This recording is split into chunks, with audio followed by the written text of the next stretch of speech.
Bapa di surga, dikuduskan namamu, datang kerajaanmu, jadi kehendakmu. Berkati firmanmu, berkati kami semua. Bebaskan kami dari yang jahat, bebas dari kegelapan. Dan nama Yesus Elohim dimuliakan. Haleluya. Amin. Amin. Shalom. Shalom. Nah, saudara yang kasih dalam Tuhan, hari ini kita akan membahas bahwa Tuhan tidak pernah mempermalukan kita. Amin. Nah, kita buka dalam kitab Roma pasal yang ke-10. Kitab Roma pasal yang ke-10 ayat 8 sampai dengan ke-11. Kitab Roma pasal yang ke-10 ayat 8 sampai dengan ke-11. Tetapi apakah katanya ini? Firman itu dekat kepadamu, yakni di dalam mulutmu dan di dalam hatimu. Itulah firman iman yang kami beritakan. Sebab jika kamu mengaku dengan mulutmu bahwa Yesus adalah Tuhan dan percaya dalam hatimu bahwa Allah telah membangkitkan Dia dari antara orang mati, maka kamu akan diselamatkan. Karena dengan hati orang percaya dan dibenarkan, dan dengan mulut orang mengaku dan diselamatkan. Karena kitab suci berkata, barang siapa yang percaya kepada Dia tidak akan dipermalukan. Amin. Di dalam firman Tuhan dikatakan, barang siapa percaya dia tidak dipermalukan. Dan iman itu dikatakan dengan hati percaya dan mulut mengaku. Artinya iman itu harus diucapkan, diproklamirkan, dan dengan hati percaya. Nah, setelah percaya, mulut mengaku. Jadi mulut harus mengaku. Nah, saudara yang kasih Tuhan dikatakan bahwa barang siapa percaya dia tidak dipermalukan. Dengan hati percaya dan mulut mengaku, engkau diselamatkan dan dibenarkan. Nah, saya belajar tentang iman, bahwa iman itu harus diucapkan, itu pada waktu saya baru bertobat. Waktu saya baru bertobat, percaya Tuhan Yesus. Nah, saya pernah hilang ingatan 1 tahun. Dan disitulah saya ketemu Tuhan Yesus sendiri. Tuhan bicara, akulah Alfa, akulah Omega, akulah yang awal, akulah yang akhir. Nah, saya melihat cahaya terang dan tiba-tiba berubah menjadi Tuhan Yesus. Dan saya ketemu Tuhan Yesus, saya tidak bisa melihat wajahnya karena terang benderang. Di situ saya ketemu Tuhan Yesus sendiri dan sembuh dari hilang ingatan. Nah, disitulah saya melihat mujizat Tuhan yang pertama kali. Setelah saya sembuh, saya melihat pendeta-pendeta mendoakan orang-orang sakit, dan saya lihat mereka tumpang tangan di dalam nama Yesus. Saya pulang dari gereja, saya ketemu mama saya. Mama saya itu terkena sakit ginjal. 2 ginjalnya rusak. Dan dokter vonis cuci darah tidak bisa menolong, hanya memperpanjang. Cangkok ginjal 50% berhasil, 50% gagal. Dan biayanya banyak dan harus ada pendonornya. Mama saya mengalami stres, depresi karena papa saya waktu itu belum bertobat, suka main perempuan dan judi. Waktu itu saya baru bertobat, saya berkata pada mama saya, Mama, maukah mama percaya Tuhan Yesus? Plus sudah tahu bahwa orang kalau sakit ginjal, 2 ginjalnya rusak, itu bagian punggung itu sakit sekali. Saya berkata sama mama saya, mau enggak mama percaya Tuhan Yesus? Mama saya berkata, kalau Tuhan Yesus adalah Tuhan, Dia bisa menyelamatkan, menyembuhkan saya. Nah, di situ saya bingung, apa yang harus saya lakukan? Setelah itu saya ngomong, mari kita berdoa. Waktu itu saya doa, dan ingat, iman itu harus diucapkan. Mujizat itu ada di mulut saudara, yaitu firman. yang diberitakan itu. Firman itu adalah sumber dari segala mujizat yang tidak ada menjadi ada. Ingat, yang tidak ada menjadi ada. Itulah firman yang menciptakan semua yang ada. Saya tumpang tangan ke mama saya katakan, darah Yesus bebaskan, darah Yesus sembuhkan, bilur-bilur Yesus sembuhkan. Waktu saya tumpang tangan mama saya di bagian sini, nah, saya doa demi nama Yesus, darah Yesus bebaskan, darah Yesus sembuhkan. Waktu saya berkata sembuh dalam nama Yesus, ada aliran listrik yang mengalir luar biasa. Tapi bukan listrik itu, lain, masih langsung gini, Dara. Nah, bukan listrik itu. Kayak ada aliran listrik luar biasa mengalir masuk dalam tubuh mama saya. Mama saya ada sesuatu mengangkat dia berdiri. Dan apa yang terjadi? Alkitab berkata, barang siapa percaya dia tidak dipermalukan.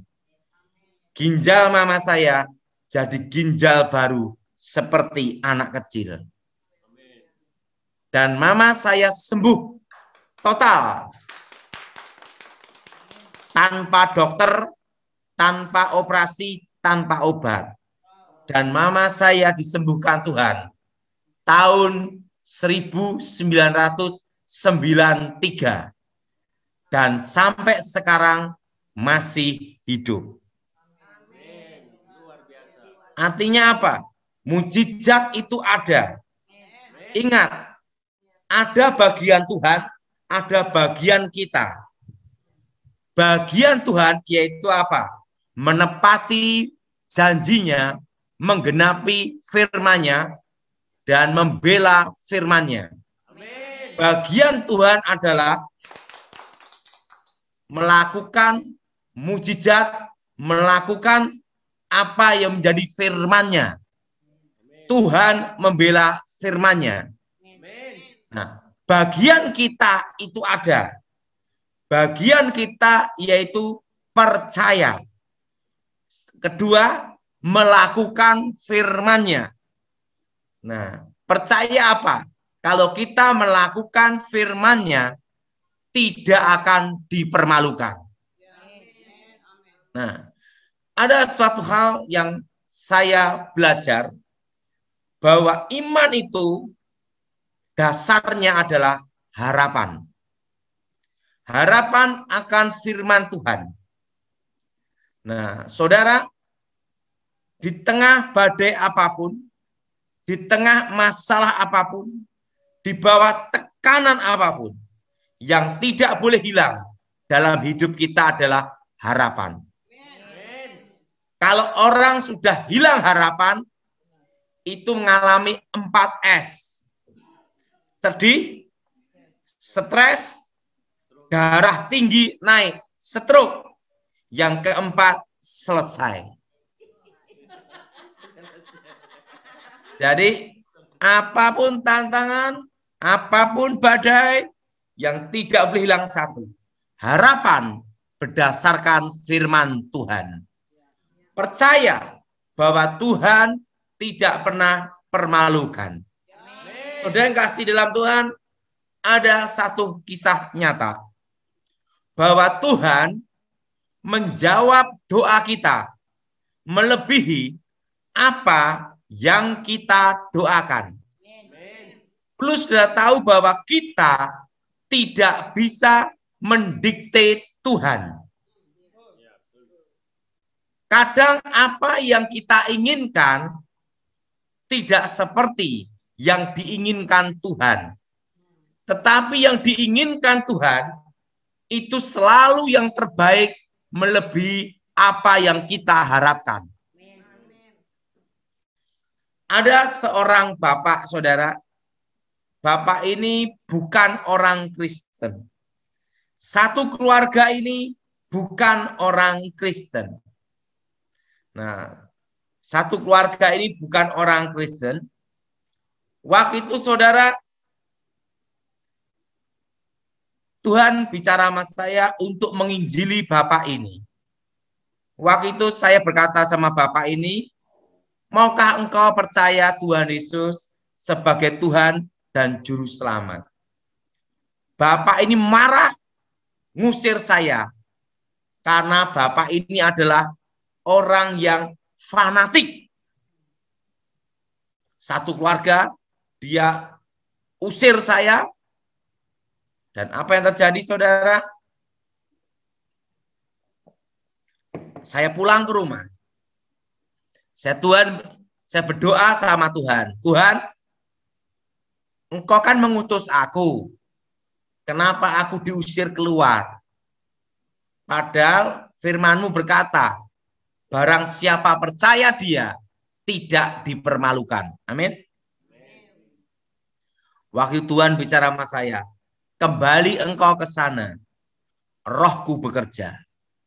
Nah, saya datang ke bapak ini lagi. Waktu itu saudara, saya bicara pada bapak ini.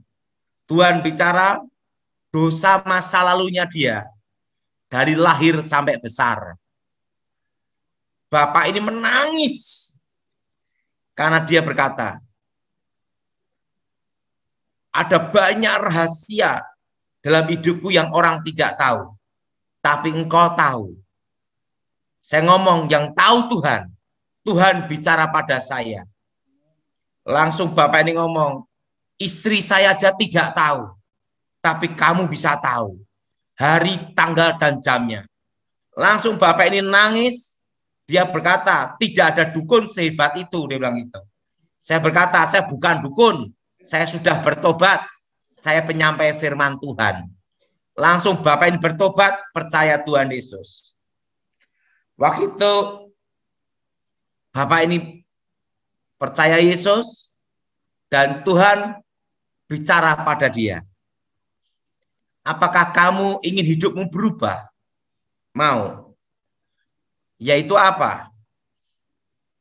Engkau keluar dari tempat ini, yaitu kota kecil namanya Sragen. Pergilah ke tempat yang kutunjukkan untukmu. Nah, waktu itu bapak ini kerja di pabrik tekstil. Dia seorang pegawai dan dia kontrak rumahnya itu hanya 3x4 aja. Dan anaknya 3 laki semua. Dan dia tempat tidurnya, saudara, ini tempat tidur, bawahnya ada kolong, suami istri tidur di kolong, anaknya 3 di ranjang. Karena miskinnya. Nah, karena ingin berubah, dia ikuti petunjuk Tuhan. Dia sewa truk. Dia sewa truk, barang-barang dibawa ke suatu tempat namanya daerah Palur, pinggir kota Solo. Di tempat itu di pinggir jalan duduk. Sopir truk berkata, Pak, kita mau kemana? Bapak ini ngomong, tidak tahu. Karena dia hanya disuruh Tuhan untuk ke tempat pinggir jalan itu. Itu dari pagi sampai siang. Anak 3 duduk di pinggir jalan. Waktu itu saudara, sopirnya tanya lagi, Pak, Bapak mau kemana? Tidak tahu. Tiba-tiba di situ ada orang yang Muslim jalan-jalan. Berkali-kali ada di situ. Dan tiba-tiba seorang Muslim, bapak Muslim ini berkata sama bapak ini, Pak, Bapak namanya ini ya, Pak Junedi ya? Iya. Dia gitu, iya. Adiknya Pak Junedi, iya. Langsung apa yang terjadi, saudara? Ininya King Cu ya? Iya. Ada apa? Tadi malam saya didatangi Nabi Isa alaihi wasallam. bahwa saya harus menolong Bapak supaya mendapat berkah. Dan Nabi Isa Al-Masih berkata bahwa saya harus modalin Anda. Dan nanti saya akan diberkahi ridho Allah. Nah, waktu itu saudara, seorang muslim ini berkata kepada bapak ini uang saya kasih. Petunjuk Tuhan beritahu dia supaya ternak babi. Ini saya kasih uang, kalau berhasil, ucapkan terima kasih. Ini uang yang disuruh Nabi Isa untuk memberi ke Anda. Nah, setelah dikasih, bapak ini kaget. Hari itu juga langsung dia dapat kontrakan dan dapat sewa tempat untuk ternak babi. Dan apa yang terjadi? Dia ternak babi berhasil. Dan waktu itu saya datang ke sana di tempat peternakan babinya. Dia taat. Jadi bagian kita itu adalah percaya. Waktu itu saya datang ke bapak ini. Bapak gimana? Udah ternak babi gini-gini nih. Saya ngomong sama dia. Apa persoalan dalam hidupmu yang paling berat karena Tuhan bicara ada beban dalam hidupmu bertahun-tahun? Langsung dia cerita. Aku beban hidup istriku. Istrinya ini giginya gini.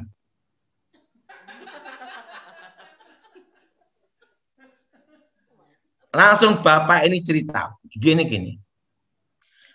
Giginya itu jerongat gini. Dan dokter tidak berani cabut. Karena ada hubungan dengan saraf sampai ke sinus. Jadi giginya itu gini. Nah, intinya bapak ini sering sariawan lah. Dan apa yang terjadi? Dia cerita, bapak ini dulu itu ganteng seperti artis zaman dulu yang namanya Rahmat Kartolo. Itu artis zaman dulu. Kan ada artis zaman dulu ya? Namanya Rahmat Kartolo. Nah, bapak ini wajahnya mirip Rahmat Kartolo waktu mudanya. Wah, dia suka gitar gini-gini. Makanya dalam hidup ini jangan terlalu banyak milih. Akhirnya nanti terima kenyataan. Wah, karena suka gitar gini, wah banyak cewek-cewek suka sama dia. Tiba-tiba ada seorang anak perempuan, anak orang kaya. Tapi giginya tongos gini.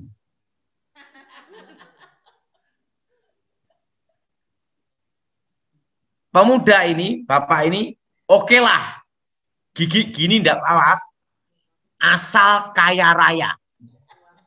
Nah, jadi kalau nikah itu harus motivasi benar. Jangan karena harta engkau bisa kecewa. Betul? Gini. Nah, ya oke lah, gigi gini enggak apa-apa. Penting kaya raya. Menikah sama yang gini. Belum sampai 1 bulan, usaha orang tuanya yang ini habis bangkrut. Malah ninggali utang. Jatuh miskin mendadak, hanya dapat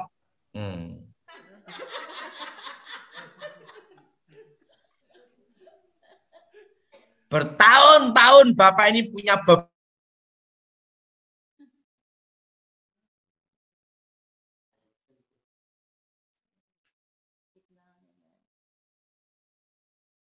beban mental.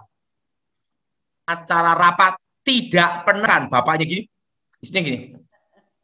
Nah, beban mental bertahun-tahun, tapi punya anak 3.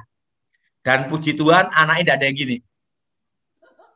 Nah, Setelah dia bertobat, dia ngomong, Daud, aku ini punya beban mental yang berat berpuluh-puluh tahun.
Oke. Shalom. Shalom, shalom. Iya. Nah, bapak ini bertahun-tahun dia beban mental sama istrinya gini. Ingat saudara, jawaban doa Tuhan tidak bisa diprediksi. Tuhan tidak bisa didikte. Nah, pikiran manusia pasti dokter, betul? Untuk cabut gigi. Tapi dokter berkata tidak berani, karena itu langsung ke sini. Bahayanya mata. Apa yang terjadi? Bapak ini berdoa terus bertahun-tahun. Tahu enggak Tuhan menjawab lewat apa? Ibu ini naik sepeda ontel. Ada jalan jojrok gini nih. Nah, ibu ini naik sepeda ontel. Waktu jalan jojrok ini mau ngerem. Waktu mau ngerem, direm sepedanya jempalik gini. Dan ibu ini giginya tok kena aspal. Giginya rontok di sini. Nah, ibu ini menangis sekali. Menangis kesakitan. Megang giginya gini. Sampai rumah ketemu suaminya. Dia gini, giginya gini. Jadi yang bagian rontok itu yang bagian yang gini. Tepat yang rontok semua. Jadi aspalnya gini. Gitu. Dan bapak ini berkata, ini jawaban Tuhan. Jadi Tuhan menjawab bukan lewat dokter, tapi lewat aspal. Jalan aspal. Nah, setelah itu mulai hari itu dan sembuh. Kalau Tuhan yang beracara, tidak ada efek samping. Ini copot, giginya bagus gitu. Dan bapak itulah pertama kali dalam hidupnya ngajak istrinya ke acara pernikahan, acara keluarga. Karena dia melihat Tuhan itu baik. Jadi ingat, Tuhan menjawab doa kita tidak bisa diprediksi. Tidak bisa didikte. Tetapi jawaban Tuhan itu indah pada waktunya. Nah, ada satu kisah nyata saudara ya. Ini belajar tentang iman. Percaya mujizat harus diucapkan. Ada suami istri. Suaminya ini orang Palu, saudara. Nah, istrinya itu terkena sakit infeksi kandungan dan kista. Ada benjolan, daging tumbuh. Dokter vonis tidak bisa punya anak.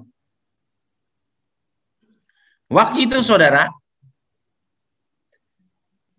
dia kontrak di samping rumah kontrakan ibu saya. Itu tetangga, saudara. Itu tetangga. Suatu hari, tiba-tiba ada bludak gitu. Ada kayak orang mengerang. Langsung saya datang di sebelah tetangga karena samping, saudara. Nggak taunya suaminya ini kesurupan, saudara. Waktu kesurupan, tiba-tiba bawa kursi, saudara. Wah, saya kaget, saudara. Iman sih iman, tapi kan kursi, saudara. Bawa kursi gini nih. Saya doa dalam nama Yesus. Segala roh setan, roh jahat, roh gelap, keluar demi nama Yesus. Apa yang terjadi, saudara? Langsung bapaknya ini langsung jatuh, roboh, kesurupan. Di situ ada batu akik, jimatnya dia. Saya ambil, saya bakar, musnahkan demi nama Tuhan Yesus. Nah, dan bapak ini punya adik, itu suka musik rock metal, duang gitu. Wah, saya sebagai tetangganya, kadang itu berisik, saudara. Saya berdoa supaya yang adik bapak ini yang kayak suka rock metal ini bertobat jadi pendeta gitu loh. Gitu. Nah, jadi dia punya adik laki yang suka ngerok, bertobat menjadi hamba Tuhan. Nah, apa yang terjadi? Saya datengin ke ibu ini, istri yang bapak kesurupan ini. Apa yang terjadi? Saya ngomong, Bu, percaya Yesus menyembuhkan. Ibu doa, darah Yesus bebaskan. Darah Yesus sembuhkan. Darah Yesus bebaskan. Darah Yesus sembuhkan. Saya doain, saya berbahasa roh, saya puji sembah Tuhan. Saya doa demi nama Yesus. Darah Yesus bebaskan, darah Yesus sembuhkan. Apa yang terjadi, saudara? Ibu ini cek ke dokter. Infeksi kandungannya sembuh. Kista, benjolan di saluran itu sembuh, hilang. Jadi benjolannya hilang. Dan tahun itu juga hamil. Nah, ibu ini bergumul doa minta anak laki-laki. Dan tahun itu juga lahir anak laki-laki.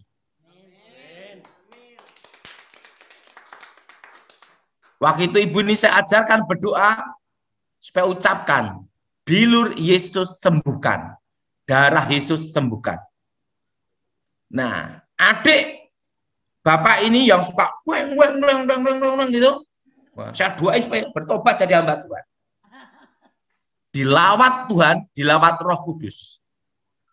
Bertobat, apa yang terjadi? Masuk sekolah Alkitab, lulus jadi hamba Tuhan. Artinya apa? Apa yang kita doakan, apa yang kita percayai, tidak akan dipermalukan. Nah, tapi ingat saudara, kalau doa, saudara harus jelas dan lengkap. Ada satu pengalaman, ada satu ibu, ya, itu kena diabetes gula, Parkinson, saraf, komplikasi macam-macam. Tiba-tiba kena corona. Justru yang diprediksi dokter yang mati dia. Karena ada Parkinson, ada diabetes, gula, saraf, ginjal, komplikasi di macam-macam. Waktu itu saya diminta doa, saya doa. Nah, waktu itu mau dimasukkan ke ruang isolasi. Langsung saya pakai masker, pakai itu lengkap. Dia ngomong sama saya, Daud, Ibu minta apa? Daud, aku minta supaya umurku diperpanjang. Nah, waktu itu baik, saya doa penyembahan sama Tuhan, haleluya Yesus, haleluya Yesus. Dan Tuhan jawab, saudara, baiklah, umurmu diperpanjang. Nah, apa yang terjadi, saudara? Tapi ibu ini tidak minta sehat. Dia minta umur diperpanjang. Di ruang isolasi, ibu ini sembuh dari corona, hidup. Yang kanan kirinya isolasi, banyak yang mati. Justru yang diprediksi hidup, mati. Yang diprediksi mati, hidup, saudara. Nah, ibu ini langsung sampai setengah bulan diisolasi. Nah, coronanya sembuh, tetapi tetap Parkinson. Tetap ini Parkinson, dia gini, diabetes. Dia minta doa lagi. Daud, aku diperpanjang, tapi kok koyongnya seperti ini. Lah, ibu kan doanya minta diperpanjang.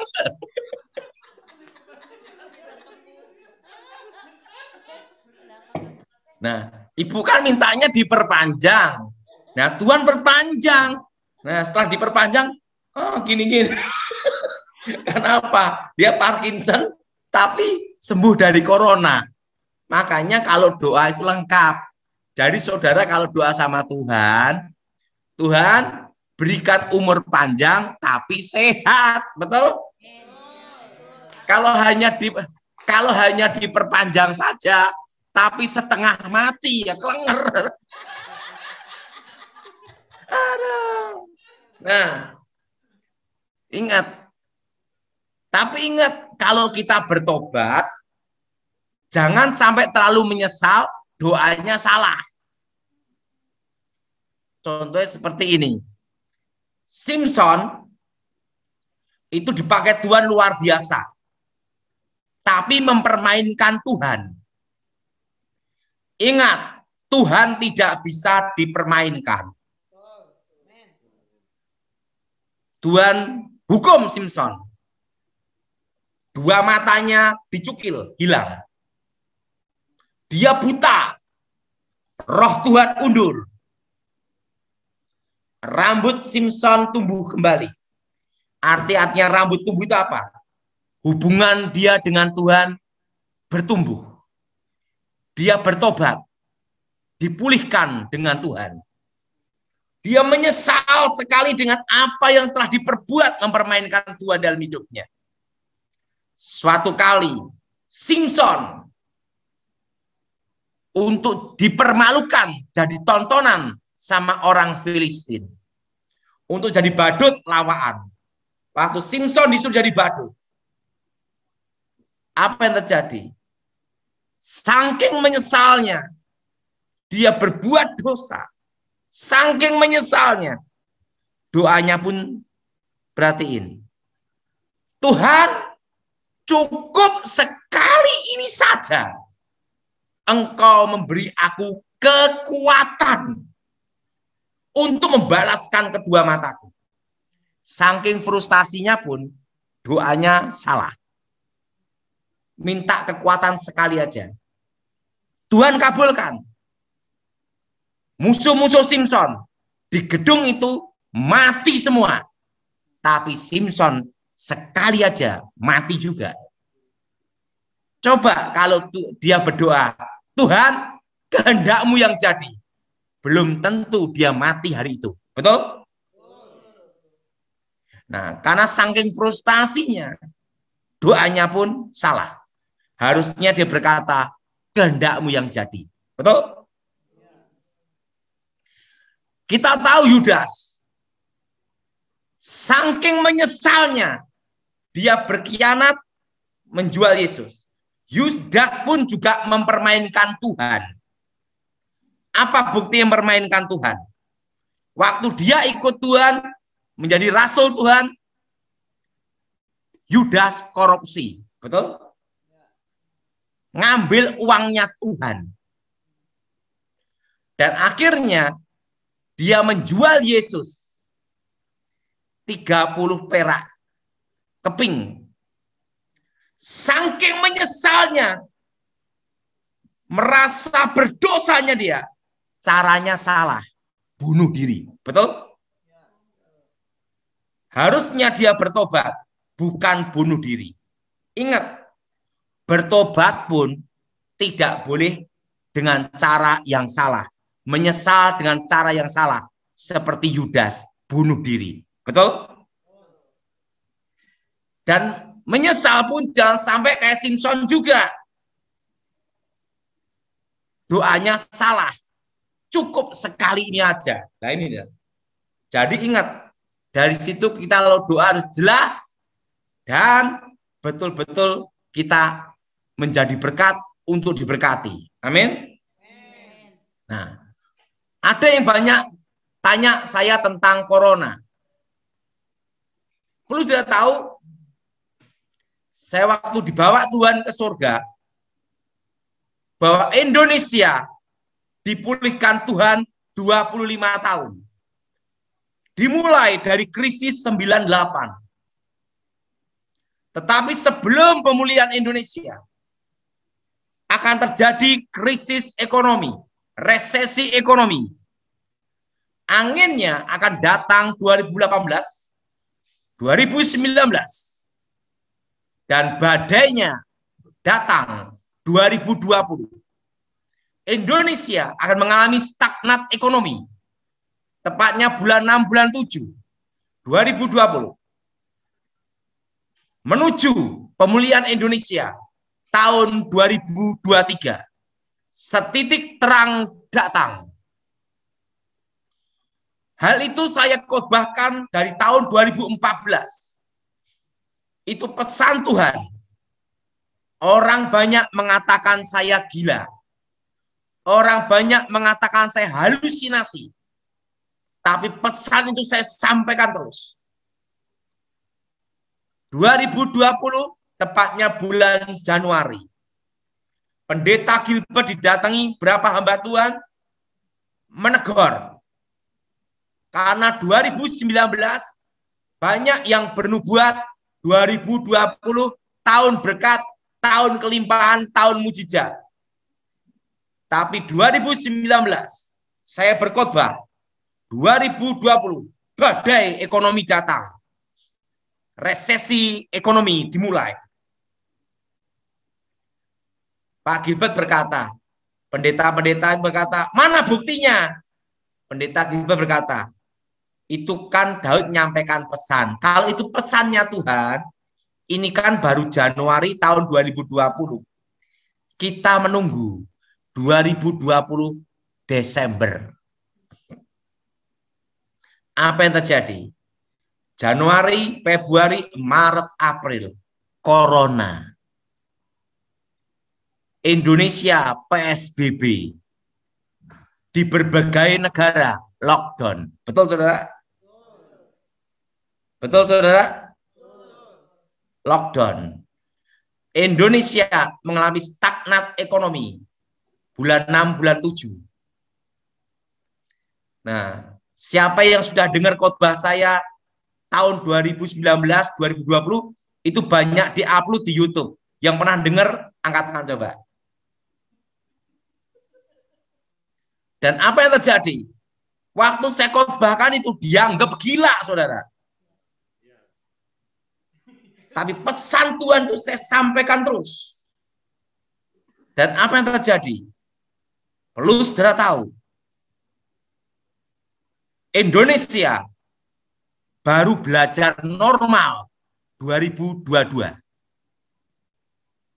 Waktu itu dikatakan nanti 2020 November selesai. Tapi pesan Tuhan berkata tidak. Sekarang sudah 2021. Untuk vaksin, saudara, tidak bisa 3 bulan, 6 bulan di Indonesia. Betul? Bisa 1 tahun. Betul? Artinya baru belajar normal. Itu tahun belajar normal, saudara, 2022. Dan setitik terang datang, itu 2023. Awal pemulihan Indonesia. Nah, nasibnya corona ini gimana? 5 tahun ke depan. Ikutin saya semua. 5 tahun ke depan. Puncak corona ini setelah mutasi demi mutasi akan error. 5-10 tahun corona itu menjadi kasusnya sama seperti virus influenza, menjadi seperti flu biasa. Karena nanti puncaknya 5 tahun ke depan dari tahun ini adalah error. Jelas, saudara? Jelas? Puncaknya apa, saudara? Error. Nah, dan nanti semua orang pernah terpapar